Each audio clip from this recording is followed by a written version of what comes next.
বিশ্বশিল্পের ইতিহাসে পাবলো পিকাসোর নাম জানে না এমন মানুষ বিরল। চলুন আজ আমরা পাবলো পিকাসোর জীবনী এবং তার ছবি নিয়ে কিছু বিষয় আলোচনা করে নিই। সবাই শুনতে থাকুন। পাবলো পিকাসো জন্ম 1881, মৃত্যু 1973।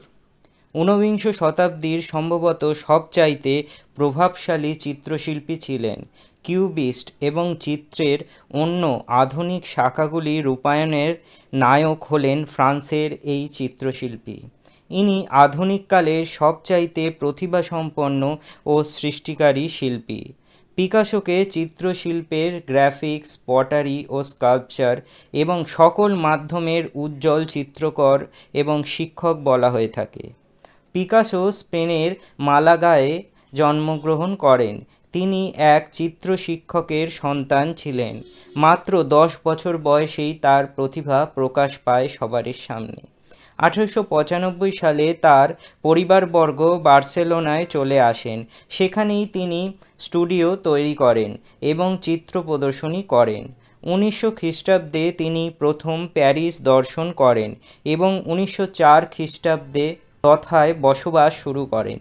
1906 খ্রিস্টাব্দে তিনি প্রথম তার উল্লেখযোগ্য চিত্রশিল্পগুলি শুরু করতে থাকেন। 1907 সালে তা শেষ করেন। এই চিত্রে আফ্রিকান সংক্রান্তের প্রকাশচিত্রে বেশ জোরালোভাবে অঙ্কিত হয়। চিত্রস্থলকে গতিময় করে তোলার এবং জোর দেওয়া হয় চিত্রের ফর্মকে সরলীকৃত করতে, এর ফলে ছবির রেখা এবং পশ্চাৎপটের দুরূহ কোণগুলোকে নাড়া দেয়। লাই অফ ফ্র্যাঙ্কো এর স্বপ্নকে সফল করতে 1937 সালে তিনি অঙ্কন করেন বিখ্যাত চিত্র গুয়ের্নিকা। ছবিটি ফ্যান্টাস্টিক বোম্বার্স এর বিরুদ্ধে গর্জে ওঠার চিত্র।